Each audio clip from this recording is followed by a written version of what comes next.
What sort of a financial deal should Obama be seeking to strike when he travels to China next month?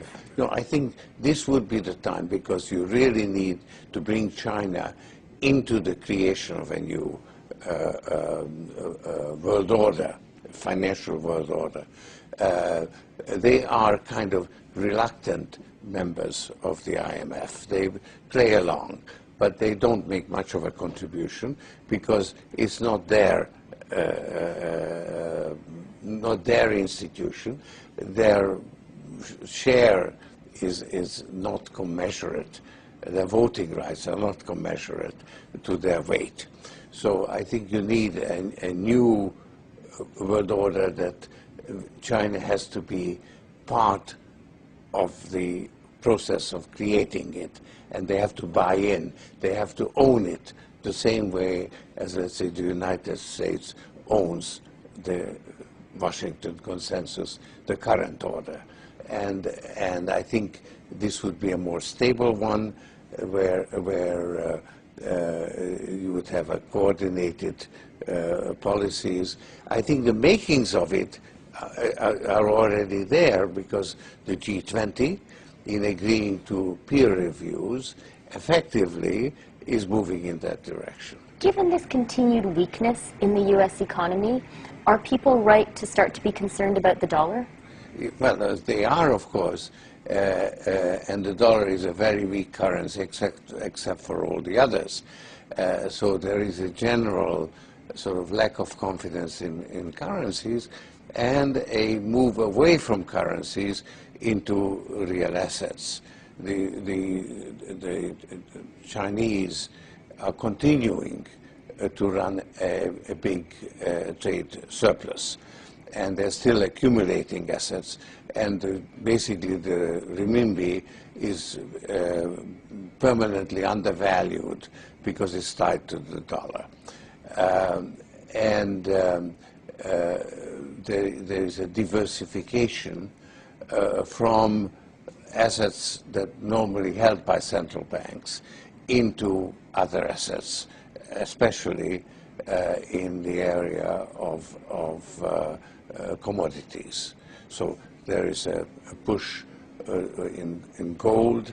There's a strength in oil, and that is in a way a flight from currencies. Is there going to be sort of a tipping point, a moment at which the dollar is fatally weakened, or does it just sort of carry on? Well, it's difficult as long as as long as the renminbi is tied to the dollar. I don't see how the decline in the dollar can go too far. Now, of course, to some extent, it's very helpful, because with the U.S. consumers saving more and spending less, exports can be a way for the U.S. economy to be balanced. So an orderly decline of the dollar is actually desirable. Does it at some point need also to decline against the renminbi? Does there need to be some sort of a new global currency deal? Yes. No, I believe that basically the system is broke and needs to be reconstituted. We cannot afford to have the kind of chronic and mounting imbalances in international finance. So you need a new currency system, and actually the special drawing rights do give you the makings of a system. And I think it's ill-considered on the part of the United States to resist the wider use of special drawing rights. They could be very, very useful now when you have a global shortfall of demand. You could actually internationally create currency through special drawing rights. And this is, we've done it. We issued $250 billion. And that's a very, very useful step, except the rich countries don't actually need the additional reserves. So all they can do is put it in the shop window and say, we've got that much extra, but they can't actually use it. Now, I think it could be used. It could be used to provide global public goods. The rich countries could put their allocations in escrow. The problem is that there is a cost to using SDRs. It's a very small cost at the moment. It's only less than 0.5%, but still is a cost. So somebody has to pay it. And I think we have actually the means to do it because the IMF has very large gold reserves and kept in the books at a very low price.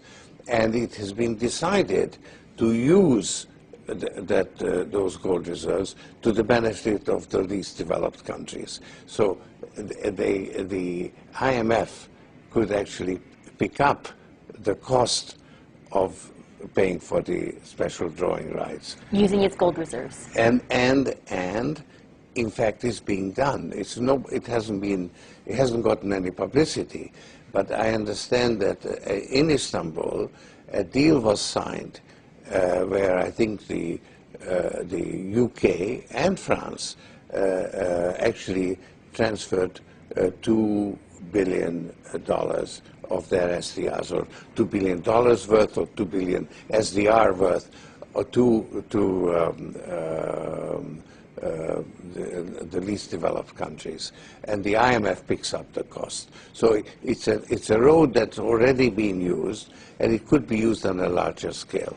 And what about the American concern that aiding and abetting this move away from the dollar as the world's reserve currency ultimately means a weakening of the U.S. economy? It is not necessarily in our interest to have the dollar as the sole world currency, because as the world economy grows, it needs additional currency. And if the dollar is that additional currency, it means that the U.S. has to have a chronic current account deficit, and that is not appropriate. So I think it's in our interest as well to reform the system. I think this is a healthy, if painful, adjustment that the world has to go through. If America doesn't actively take part in this sort of renegotiation of global finance, what will happen? What's your nightmare scenario? Well, the Chinese will go bilateral. They already do it. They already have a clearing arrangement with Argentina, and I think they're working on one with Brazil, and you will find that there will be more and more bilateral arrangements. So the dollar will remain the main international currency, but its use will decline.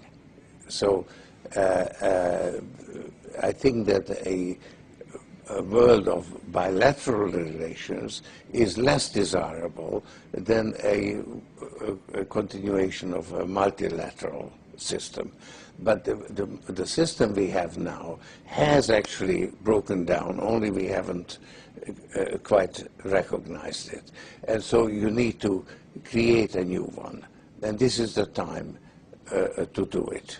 In the United States, how worried are you about the budget deficit and maybe about the possibility of inflation? Well,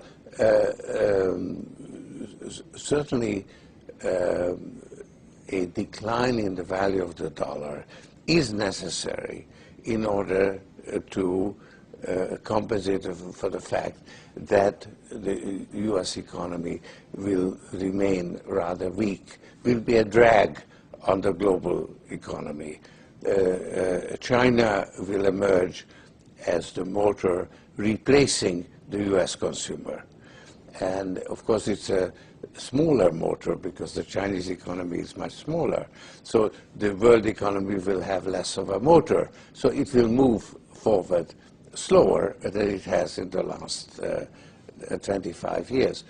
But China will be the engine driving it forward, and the U.S. will be actually a drag that's being pulled along through a gradual decline in the value of the dollar. So there would be a slow decline in the value of the dollar, a managed decline. And that would be the adjustment that it needs to be accomplished. Now, it could actually get out of hand. And certainly the fear of inflation will precede inflation itself.